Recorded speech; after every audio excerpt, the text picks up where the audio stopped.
Başladık mı? Assalamu alaikum. Hurmatlı Bisin YouTube kanalısını görüşü mekendeşler. Ağalar, eneler, жалпы дендеш bir туғандар.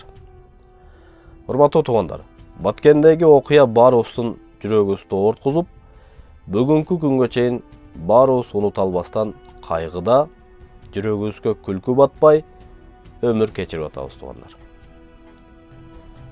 Биздин кыргыз элден айланып садага болсок астык кылат туғандар.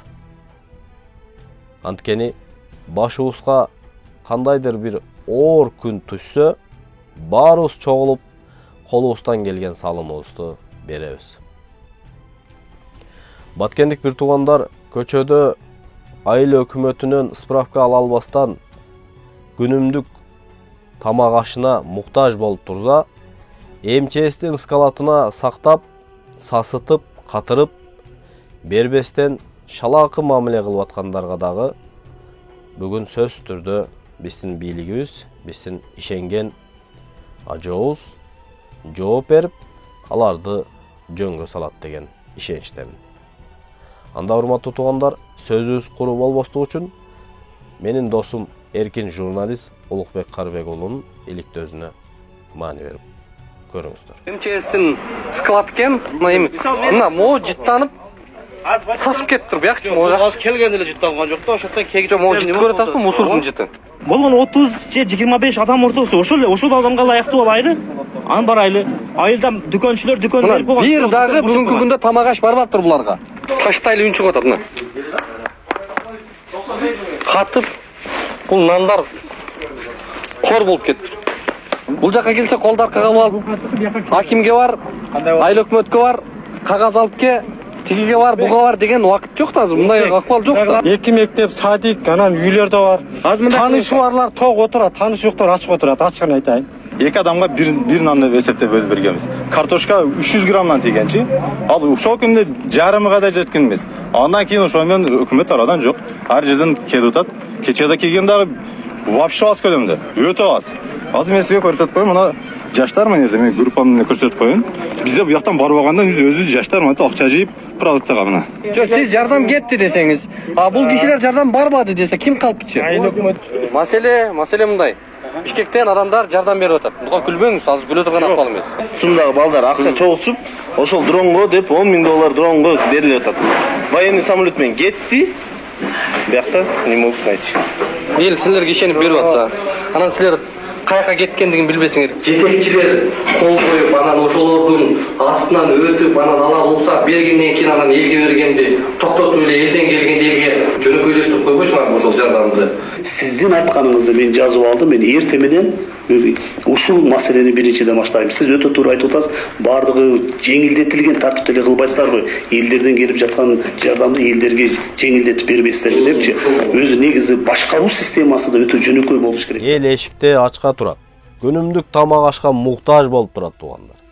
Ушул муктаждыгын чечиштик үчүн айыл өкмөткө бар, акимге бар, жанагы шаардын мэри колун чөнтөгө салып алып, аякты биякты карап, берген суроого жооп бербестен күлүп, азыр күлө турган учурбу туугандар. Баткендик бир туугандар ачка турса, полдо жатып атса, күнүмдүк тамак ашка муктаж болуп атса, жанагы шаардын жетекчиси болгон азамат күлүп, бир кубангандан ошол жерде тургандай турат да. Биз түшүнбөй калдык.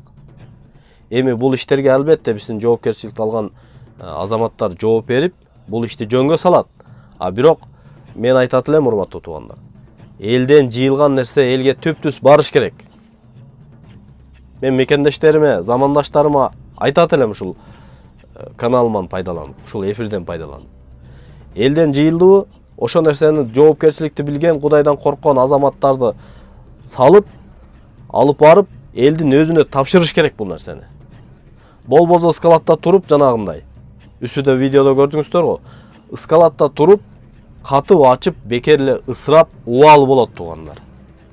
Ансыз деле аякта Баткендик бир туугандарыбыз сыстап полдо жатат. Биз шаарда жыргап ресторанда тамак жеп жүрөбүз. Кайсы абалыбызга жыргап жүрөбүз, мен билбейм туугандар. Бир уйдун мүйүзү сынса, 1000 уйдун мүйүзү сыстай экен туугандар. Эмнеге биз ушунчалык кайдыгер болуп калдык? Эмнеге биз ушунчалык мындай алсыз болуп калдык? Түшүнбөйм. Келгиле бир аз ойгонуп, эли журтубузга, мекенибизге, динибизге калыс кызмат кылайлы. Эгер ошол кызматты кыла албай аткан болсоңор, жок дегенде негатив комментарий жазып, көрө албастык, кара ниеттик, ичтарлык кылбастан колдоп тургула. Жок дегенде колдоп тургула. Ушул иштерди кылып аткан азаматтарды колдоп, кубаттап тургула. Анда ошол Баткендеги бир туугандарыбыз, ошол айылынан келип, ошол жерде Улукбекке арызданып, арыздарын айтып аткан видеого да бир көңүл бурайлы. Көрүңүздөр. Мына жерге келгенде түшүрбөй кетип калганбыз. Азыр да ушул жерге келдик. Ал түшүрбөй эле.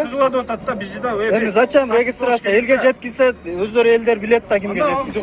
Жогору жактагылар айтыш керек да. Без регистрация бергиле деп. Анда былтыргыдай Анда регистрация кылыңыздар, чыгарып өздөрү таратышсын. Жетип атабы азыр элге? Азыр жетпеген жерлер көп экен. Ошондо болот. Баткен центринде Танышың болсо, танказың танышың жок болсо, дагы эмне деп койчу эле? Биягын айтпайлы койлу. Танышың болсо кыскасы дейт. Сен күнүмдүк тамак ашыңа жетерлүү, буюмуңу жетерлүү нерсең алат экенсиң да. Эгер танышы жокторчу десе, могу Баткендик бир тууганыбыз, мына танышың болсо, ишиң бүтөт, курсаң ток болот. Танышың жок болсо, ишиң бүтпөстөн көчөдө ушинтип сапсалап жүрөбүз. анан үйлөрдө бар. Танышы барлар ток отурат, танышы жоктор ачык отурат, ачыгын айтайын. Эмтеске бар, атаңа бар, атаң энеңе бар эмес да бул. Бюрократияны токтотуп мындай кагаз сугар туруп. Али кел, наркот кел, мына нас кел деген. Бул андай нерсе да бул. Мисалы үчүн эл берип атат да, өкмөт берсе ого мейли. Мен азыр сурадым ошол. Ушундай кырдаалда бир аз жеңилдетип берсе деген, ушундай кырдаалда ар нерсени бизди ораклабай. Жол жобосун сурайлы. Баралы. Эми кандай жолу? Эми угалы да аларды угалы. Кандай дейт экен а? Келип атат го. Тамак ашты мындай кылсаңыздар болот экен мына. Келсеңиз. Бул жак азыр МЧСтин өкүлү экен, бул жерге жаңы ачылыптыр. Мына бүгүн ачылыптыр. Мындан кийин бардык тамак аш менен камсызда берет экен булар. Идиш аягыңыздар менен келсеңиздер, сиздерчи? Бересиздер да? Беребиз.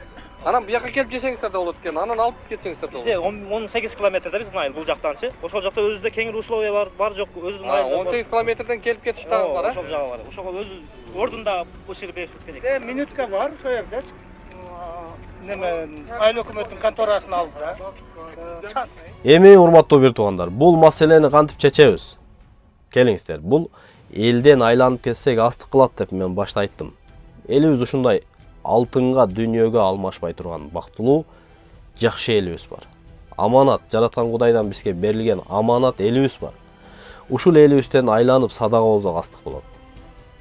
Ушул элибиз колунан келген салымын берди, ошону бардыгын топтоп, өзүбүз жоопкерчиликти билген, Кудайдан корккон, эртең ушул кылган иштерине жооп бериштигин билген азаматтарды кошойлу дагы, ошол Баткендеги бир туугандарыбызга төптүз алып барып, акчалай болсо акчалай, күнүмдүк тамак аш болсо күнүмдүк тамак ашын бөлүп бериңиздер. Мен ушуну айтат элем. Болгону биздин орган кызматкерлер, МЧСтер кызматын кылып атат, аларга да рахмат дейли. Бирок биздин ошол алып барып аткан товарларыбызды бөлүштүрүүдө жардам берип, ошол Баткендеги бир туугандарыбызга колубуздан келген салымыбызды өзүбүз алып барып тапшырсак, эң жакшы иш болот эле. Кээ бир туугандарыбыз бар, кээ бир замандаштарыбыз бар. Мен бул жактан берип койсом мен жоопкерчиликтен кутулам да, аны жеп коебу, антеби мынтеби ал жооп берет да дейт. Туура, ал жооп берет. Бирок сиз берип атканда ошол бир максат менен бересиз да, ошол бир тууганыма жетсе экен деп. А жетпей калса кандай сизге сооп болот? Бул элден топтолгон акчаларды да кээ бир акимдер, кээ бир ошол райондук, областтык жетекчилер бизге алып кеп бергиле деп, айыл өкмөттөгү иштегендерди, ошол акчаны топтогондорду да талап кылып атыптыр. Биз алып барып үй салып беребиз, антебиз, мынтебиз деп. Мурдагы жылдарда ушундай окуяларга дуушар болгондо топтолгон акчалар кээ бир маселеде жоопкерчиликти сезбеген надандардын айынан ошол элдин өзүнө жетпей калгандары да болгон экен туугандар. Ошондуктан урматтуу туугандар, ар бир айыл болобу, район болобу, область болобу, шаар болобу топтолгон эмнеңиз болсо ошол элдин активдүү жигиттеринен, жоопкерчиликтүү жигиттеринен кошуп, өзүңүздөр колуңуздар менен алып барып тапшырып, видео отчет катары тартып, биз менен бөлүшүп койсоңуздар болот туугандар. Ушундай оор күндө бири-бирибизге көмөктөшөлү, бири-бирибизге жардам берели. Бүгүн бизге бир гана нерсе керек. Бул ынтымак керек туугандар.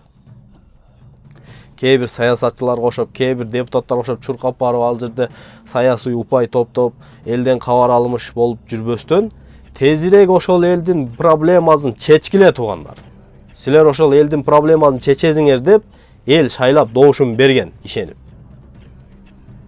Эрге барып ал эл наразылыгында чуркап, фотосессия кылып, видео блокко түшүп, видео съемкаларда жыргап жүрө бербестен, тезирээк парламентке местагарга келгиле дагы ошол баткендей бир туугандарыбыздын чек ара маселесин чечип, тезирээк ошолордун көйгөйүн чечкиле. Биз ушуну талап кылабыз. Жана элден жыйылган ар бир нерсе баткендей бир туугандарыбыз үчүн жыйылган нерсенин бардыгы баткендик бир туугандарыбызга жетип барыш керек. Муну эл эртең сурайт туугандар. Жооп бергенде жүзүбүз жарык болуш керек. Муну эске алыш керек. Келиңиздер туугандар. Бүгүн бизге ынтымак керек. Кээ бирөөлөргө ошоп саясий упай топтойм деп партияга бөлүнүп ызылдап жүрө турган учур эмес бул. Шайлоо учуру эмес. Бүгүн баткендин проблемасынын учуру. Ушуну чечиш үчүн, ошол элдин көйгөйүн чечиш үчүн жыйылган эмнебиз болсо, топтолгон эмнебиз болсо, ошол элге жеткирип бериш биздин милдет туугандар. Биздин атаулдук милдетибиз ушул болсо керек. Кудай астында да туугандар. Ошондуктан урматтуу бир туугандар, бул видео блогторду башка бир туугандар менен бөлүшүп, жакшы ой пикириңиздерди комментарийден жазып, дагы эмне сунуштар болсо комментарийден жазыңыздар. Биз ошолорго даярданып, сиздердин көйгөйүңүздөрдү, проблемаңыздарды бийлигибизге, элибизге чагылдырып берели. Кийинки эфирден көрүшкүнчө, ассаламу алейкум.